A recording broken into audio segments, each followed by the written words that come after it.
大家好，欢迎来到我的频道，我是科技二流子。说到操作系统，我们首先想到的就是 Windows 和 macOS 这两套系统，为用户提供了不同的交互体验，满足不同人群的使用需求。电竞玩家往往会选择 Windows 来体验更完整的游戏生态，而视频创作者则更青睐 macOS 优秀的色彩管理和功耗控制，让它在创作领域表现更好。如果我们把视线从普通消费级计算机转移到企业服务器级计算机，情况就完全不同了。Linux 操作系统成为了主导。根据知名网络技术调查网站 W3Tex 的最新统计数据，近60%的网站使用 Linux 操作系统。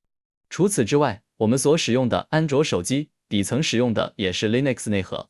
那么普通用户能不能在自己的电脑上体验 Linux 系统呢？答案是可以的，你可以选择创建 Linux 虚拟机或者安装双系统。如果你是 Windows 用户，还有一个更好的选择，那就是 WSL。它是微软官方推出的适用于 Linux 的 Windows 子系统。使用 WSL，Windows 和 Linux 做到了深度融合，不光可以在 Windows 中运行 Linux 指令，还可以在 Linux 中运行 Windows 指令，真正做到了你中有我，我中有你。你可以在 Windows 中打开带有图形界面的 Linux 程序，甚至直接体验 Linux 桌面环境。最重要的是，不同于传统虚拟机或双系统， WSL 启动和关闭速度极快，只需要几秒即可完成。用户还可以同时安装多套 Linux 发行版，比如办公常用的 Ubuntu 以及安全测试常用的 Kali Linux。今天这期视频，我将从原理和实操两个方面详细介绍 WSL。WSL 的英文全称是 Windows Subsystem for Linux。这套概念由微软在2016年提出。初代 WSL 被设计为一个翻译层，将 Linux 系统调用动态转换为 Windows NT 内核调用，从而使 Linux 程序能够在 Windows 上运行。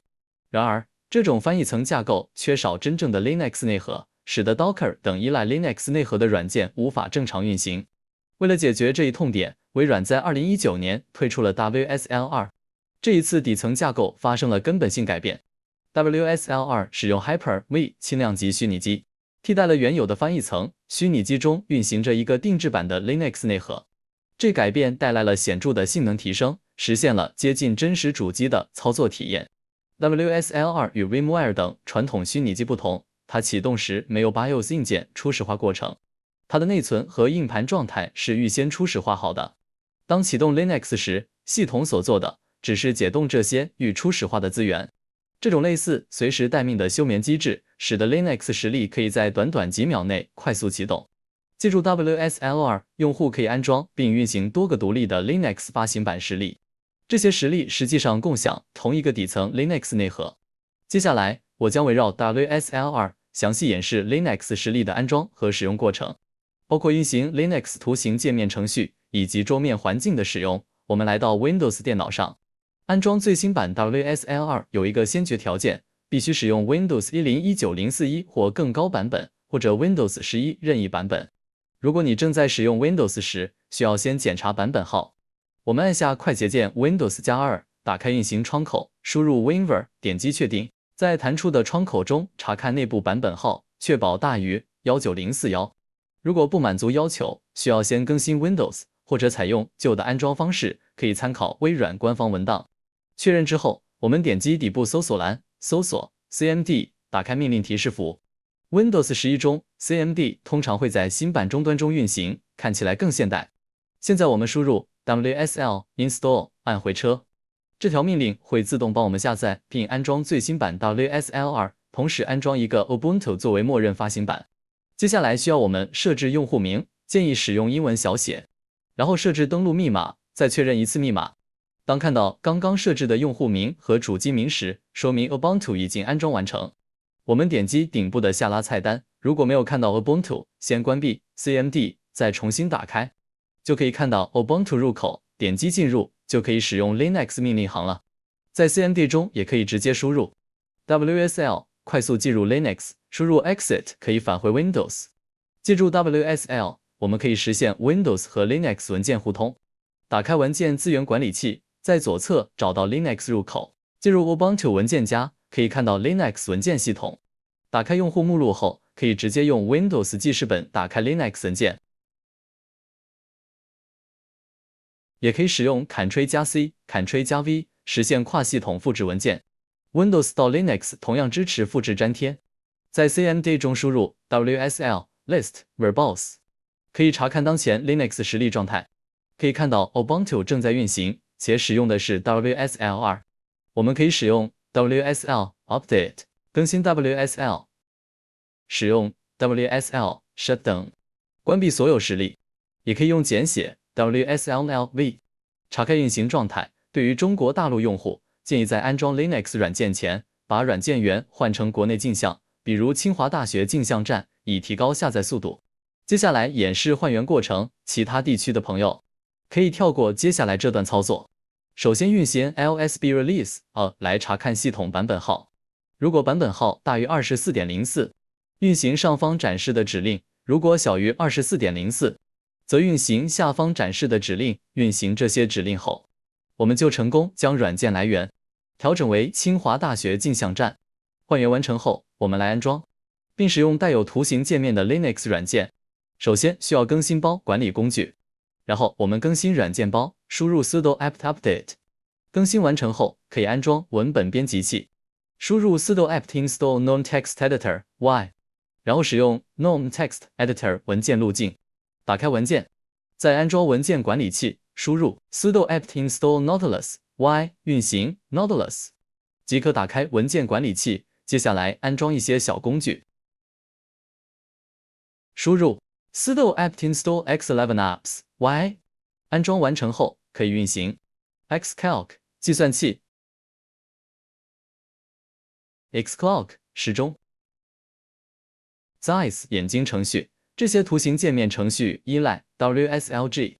如果想体验完整 Linux 桌面环境，可以使用 XRDP 通过远程桌面连接方式访问。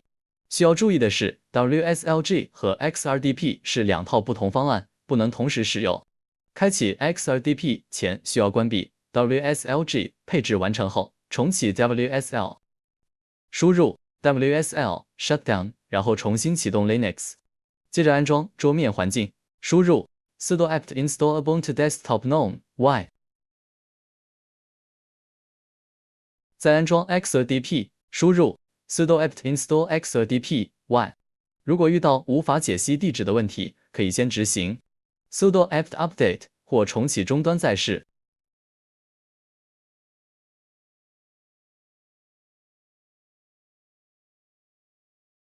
安装完成后，修改 XRDP 端口为3390，因为3389已被 Windows 占用。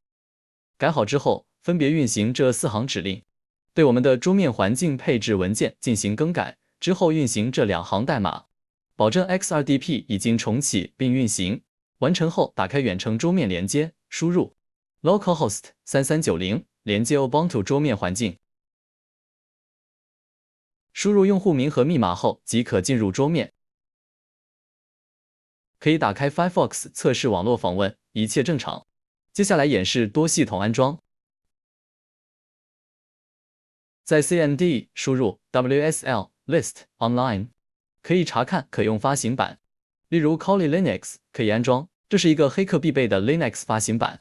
运行 WSL install Kali Linux， 下载好之后，我们设置用户名和密码，完成后就可以成功进入命令行了。使用 LSB release 指令，可以查看当前的系统名称和版本。使用 exit 指令可以退回命令提示符。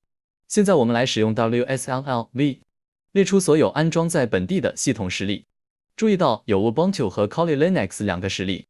Ubuntu 前面的星号表示它是默认实例，也就是说我们在 CMD 中运行 WSL 指令，默认会进入 Ubuntu 命令行，可以使用这个指令，将默认实例改为 Kali Linux， 这样运行 WSL 就会默认进入 Kali Linux 了，和刚刚一样。虽然已经下载好了 Kali Linux， 但是在终端中还是看不到，我们需要关闭，重新打开就可以了。现在打开 Kali Linux 命令行，先使用 sudo apt update 更新包管理工具，完成之后，使用 sudo apt install Kali WinX y 安装桌面环境。这套环境比刚刚的乌班图要好配置很多，不需要使用远程桌面连接就可以实现。安装好后会出现这个配置界面，首先需要选择键盘布局，使用键盘上的上下键可以切换布局。点击回车确定，然后会继续安装一些必要组件。完成之后，我们输入 KEX， 点击回车。这里需要设置一个桌面环境的密码。设置好后，这里可以输入 N， 点击回车，接着就可以进入桌面环境了。点击上方的黑框可以进入命令行，这里同样预装了火狐浏览器。点击左上角的 Kali Linux 图标，可以查看预装的软件。如果需要退回 Windows 桌面，点击 F8 选择 Disconnect 就可以了。以上就是本期视频的全部内容，感谢你的耐心观看。如果对你有帮助，欢迎点赞、转发、收藏。我是科技二流子，我们下期再见。